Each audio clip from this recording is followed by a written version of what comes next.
今日もですね、フジテレビのお話をしていきたいなと思っております。とあるテレビ番組で、三谷幸喜さんがですね、ドラマの制作現場でですね、フジテレビの制作だっていう話をすると、ロケを断られるとかですね、そういった被害が現実に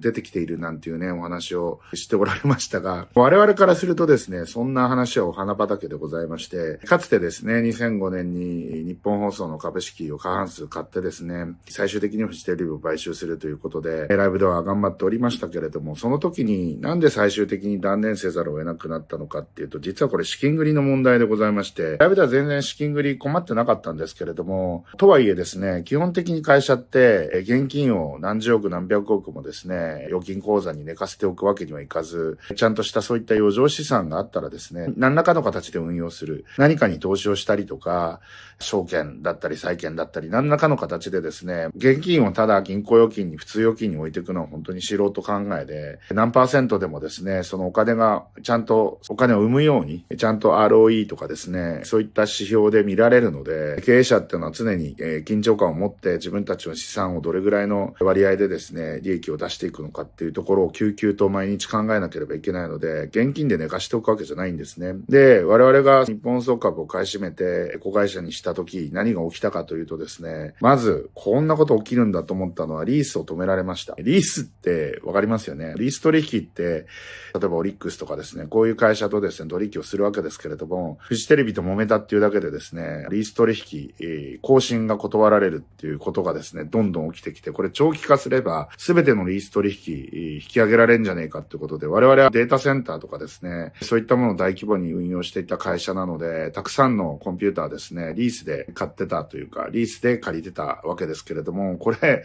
借り入れと一緒ですね。コンピューター、その現物の資産を担保にしてお金を借りてるのと同様な状況になっておりますので、これリース取引が断られるとですね、その分、現金が必要になってくるんですね。ということで、会社の現金が急速になくなっていくと。そこでまた新規のね、銀行取引ってのはなかなか難しいんで、小売の、例えば証券会社からのローンで借りるとかですね、そういったことにもなりかねない。さらにですね、ベンチャー投資とかやってたラブダファイナンスなんかはですね、新規の投資ができなくなって開店休業状態になったと。そういった形でですね、真綿で締め上げられるようにですね、嫌がらせが続いていくわけですけれども、そうやって日本放送株手放さざるを得なくなった。それはフジテレビの圧力だと思うんですけれども、そういったことをされたわけですね。なので、ドラマのロケ地断られるとか、全然生ぬるい。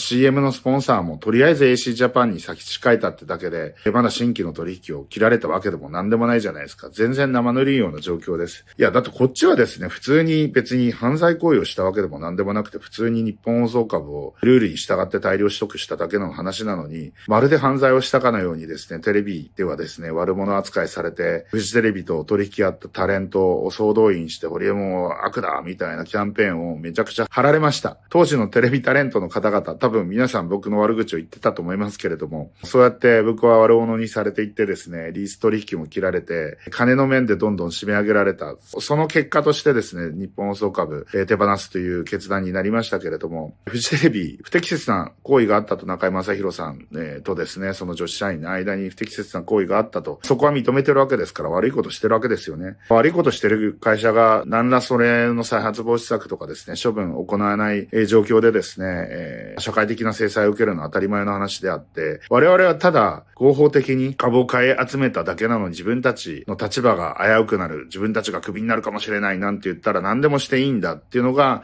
フジテレビの論理なのかなっていうふうに思います。菊間さんっていうアナウンサーの方、元アナウンサーの方で弁護士になられた方がフジの顧問弁護士やってるみたいですけど、なんか私関係ないですみたいな感じになってるのも笑えるなみたいな。そもそも私のところに相談行ってないの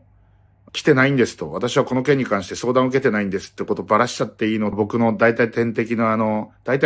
んですけど、紀藤さんっていう弁護士がいるんですけど、それに関しては僕も同意しますわ。クライアントの秘密、相談を受けてないってことも含めてですね、秘密ばらしちゃっていいんですかっていう。結局結構身内意識なのかなっていうふうに思いました。同僚のアナウンサーがそんなね、性接待みたいなことはしてないんですっていうようなことをですね、ずっとおっしゃられてたみたいなんですけれども、一応かばうのもいいんですけど、ちゃんと経営陣が悪いことしてるんだったら、顧問弁護士として居住まいを正すというか、そういったこともお話しした方がいいんじゃないかなっていうふうに僕は今回の件で思いました。あとですね、不動産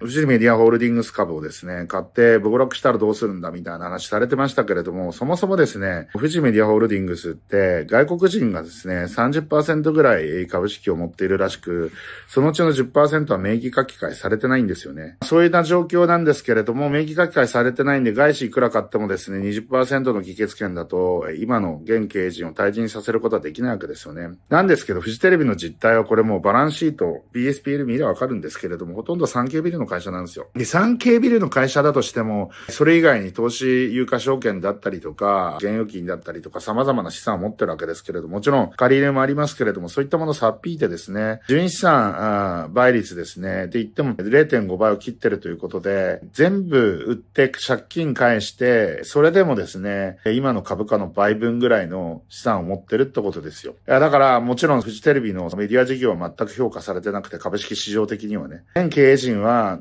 年寄りが引退した後自分の貯金を使って不動産を取得して相撲大家さんやってる。それがただただ大規模にやられてるっていうだけの話であって、バカでもできるっつったら申し訳ないんだけど、その程度の投資しかやってないんですよ、産経ビルって。そこの上がりで、ほとんどフジメディアホールディングスって、食ってるみたいなもんなんで、半分以上多分そこから営業利益出てんじゃないですか。本当にだから、もともと産経新聞系の不動産会社だったんですけど、10年ちょっと前にですね、TOB で完全公開者化して、産経ビルグループに取り込んだんですけど、完全にね。ってことはこれってだからまさに僕が言ったように、その貯金を使って不動産取得して誰でもできる不動産の大家さんやってますっていうのと一緒なんですよ。だからメディア事業なんて本気でちゃんとやる気ないんですよ、彼らは。今のフジメディアホールディングスの経営者はね。だけど、彼らが持ってるコンテンツだったりメディア制作能力だったり、有能な社員だったりとかたくさんいると思うんですけど、これを活用したらですね、日本有数のメディア企業、あるいは世界的なね、メディア企業に僕なれると思うんですね。なれると思うんだけれども、今の経営陣だとできないよねと。で、放送法の 20% 外資規制だったりとか、認定放送持ち株会社になったら3分の1以上単独株主で持てないとかっていうよくわかんないルールをですね、自分たちのグループ企業にですね、政治家の指定とかをですね、有力者の息子とかもどんどん入れさせて、そこのロビー活動でですね、そういう自分たちに有利なですね、ガバナンスの効かなくなる法律をですね、作らせてるわけですよ。で、その結果としてガバナンスがガバガバなんですよね。なんで、何言っても聞かねえよってことで 0.5 倍になったわけですよ、BBR が。つまり、現経営陣を退陣させれば逆に言うと株価は上がる可能性が高いよねっていうお話なんです。だけどそれって望み薄だったよねっていうところが今回の件で不祥事やらかしたんで、やっぱりですね、社会的責任は取ってもらいましょうよってことで、様々なスポンサー企業がですね、スポンサーCM を引き上げたりとか、そういったことになってるわけでですね、ここは僕は千載一遇のチャンスなんじゃないかなっていうふうに思いました。今日はこの辺で終わりたいと思います。いってらっしゃい。